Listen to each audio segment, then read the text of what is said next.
So, good morning everyone. Today we will talk about the Katipunan is born. Andres Bonifacio was also a member of La Liga Filipina. Although he soon lost hope in gaining reforms through peaceful means, this feeling was especially heightened when Jose Rizal was exiled to Dapitan.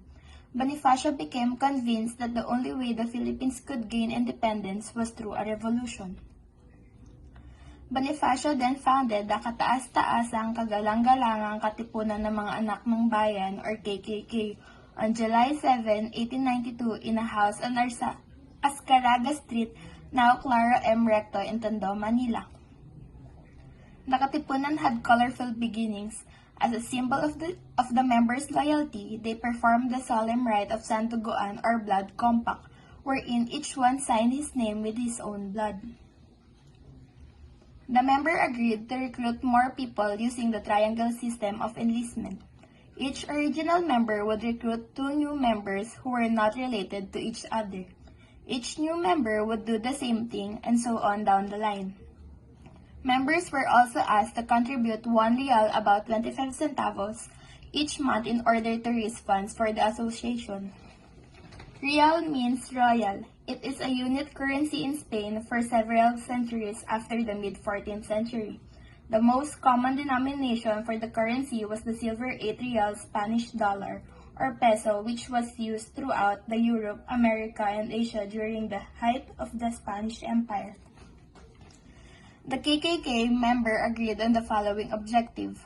The political goal was to completely separate the Philippines from Spain after declaring the country's independence. The moral goal was to teach the Filipinos good manners, cleanliness, hygiene, fine morals, and how to guard themselves against religious fanaticism.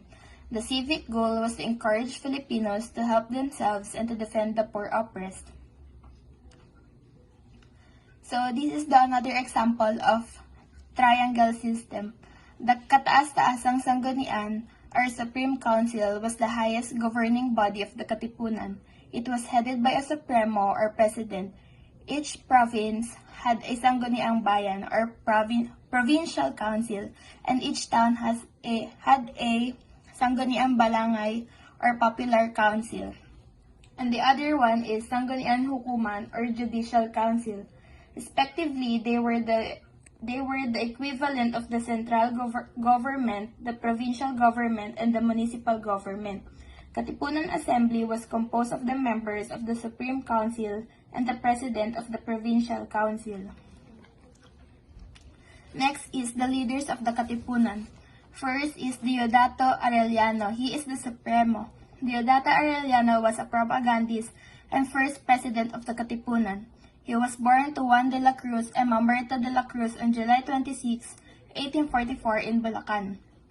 The family changed their name to Arellano in compliance with the Clavera Decree of 1849. Arellano studied bookkeeping at the Ateneo Municipal de Manila. Next is Ladislao Diwa. He is the fiscal. Ladislao Diwa Inocon was a Filipino patriot who was among the founders of the Katipunan that initiated the Philippine Revolution against Spain in 1896. Ladislao Diwa was born on July 27, 1863, in San Roque, Cavite. His parents are Mariano Diwa and Cecilia Nocon. He is the third among the 10 siblings. Next is Teodoro Plata. He is the secretary. Teodoro Plata was a Filipino patriot and a co-founder of the Katipunan, the secret society which part in the Philippine Revolution against Spanish rule in 1896.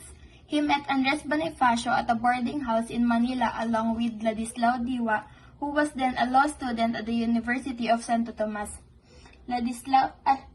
Teodoro Plata, his wife is Esperidonia Bonifacio, the sister of Andres Bonifacio. His parents are Numeriano Plata and Juana de Jesus. Valentin Diaz, he is the treasurer. Valentin Diaz was a Filipino patriot who was among the founders of the Katipunan that started the Philippine Revolution against Spain in 1896. Diaz was born in Paway, Ilocos Norte. His birthday is November 1, 1845. Then lastly, Andres Bonifacio. Andres Bonifacio E. de Castro was a Filipino revolutionary leader and the President of the Tagalog Republic. He is often called the father of the Philippine Revolution. Jose Rizal and the Katipunan. Jose Rizal never became involved in the organization and activities of the Katipunan, but the Katipuneros still looked up to him as a leader. In fact, Rizal's name was used as a password amongst the society's highest-ranking members, who were called Bayani. Andres Bonifacio had already known Rizal during his La Liga Filipina days. Although Rizal did not know Bonifacio personally, nevertheless, Bonifacio so respected Rizal's intelligence and talents that in June 1896, he sent Dr. Pio Valenzuela to Dapitan to seek Rizal's advice on the planned revolution. So this is Jose Rizal with other members of La Liga Filipina and its constitution. It was on June 18, 1892 when Jose Rizal went back to the Philippines. Pio Valenzuela y Alejandro was a Filipino physician and a revolutionary leader. At the age of 23, he joined the Society of Katipunan, a movement which sought the independence of the Philippines from Spanish colonial rule and started the Philippine Revolution.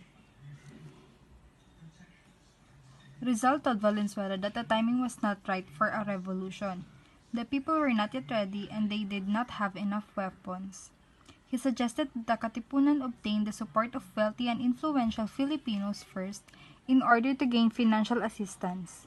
He also recommended Antonio Luna as commander of its armed forces since Luna had much knowledge and expertise in military tactics.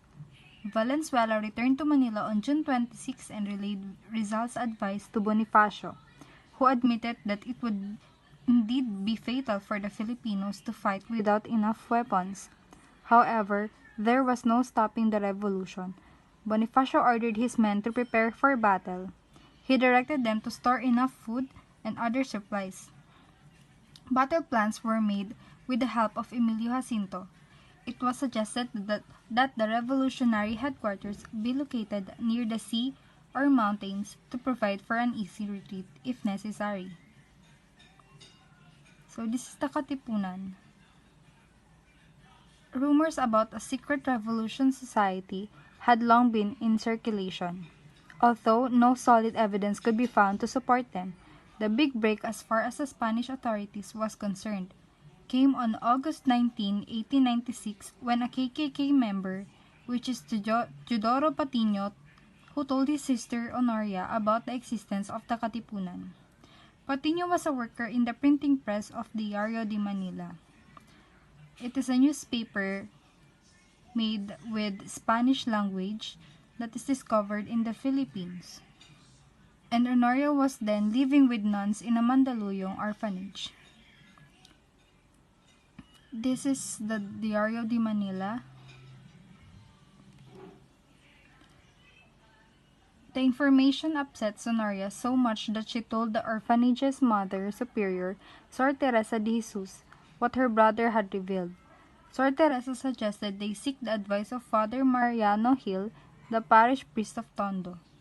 After hearing Patino's revelation, Father Mariano Gil, accompanied by several Guardia Civiles, immediately searched the premises of Diario de Manila and found evidence of the Katipunan's existence. The Governor-General was completely informed.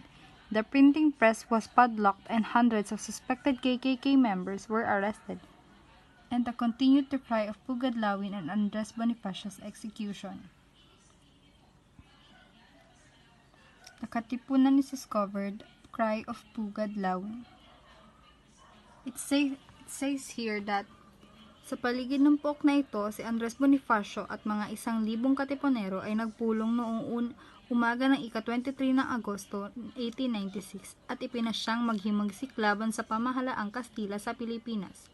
Bilang patunay, ay pinagpunit-punit ang kanilang mga sedula na naging tanda ng pagkaalipi ng mga Pilipino. Ito ang kauna-unahang sigaw ng bayang api laban sa bansang Espanya na pinatibayan sa pamamagitan ng paggamit ng sandata.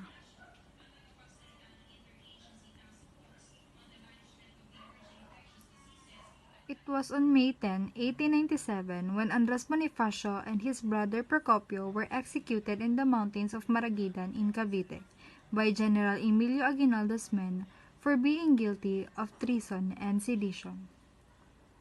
And that would be all. Thank you.